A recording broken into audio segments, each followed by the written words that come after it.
एका शेतकऱ्याला 2 मुली होत्या. दोन्ही मुलीचं लग्न केलं. एक मुलगी कुंभाराला दिली आणि एक मुलगी शेतकऱ्याला दिली. काही दिवसानंतर तो शेतकरी आपल्या मुलींना भेटायला गेला.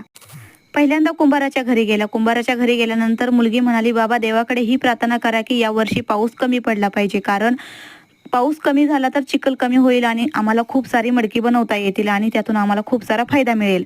तेव्हा शेतकरी म्हणाला, "हो." त्यानंतर तो आपल्या दुसऱ्या मुलीकडे गेला. दुसरी मुलगी शेतामध्ये काम करत होती. ती वडिलांना पाहून म्हणाली, "बाबा, तुम्ही देवाकडे ही प्रार्थना करा की यावर्षी खूप सारा पाऊस पडला पाहिजे. कारण आम्ही शेतामध्ये खूप सारी पेरणी केली आहे. पाऊस भरपूर पडला तर खूप सारा फायदा होईल."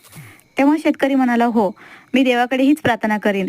आणि तो शेतकरी आपल्या घरी आला. घरी आल्यानंतर तो रात्रभर विचार करत होता की देवाकडे कोणती प्रार्थना करायची. तो सकाळी लवकर उठला आणि आपल्या दोन्ही मुलींना बोलवून घेतलं. कुंभार मुलीला म्हणाला, "यावर्षी पाऊस कमी पडला तरी तुझा खूप सारा फायदा होईल. त्यातील तू थोडं पैसे शेतकरी मुलीला दे." आणि शेतकरी मुलीला म्हणाला, "खूप सारा पाऊस पडला तर त्यातील तू थोडे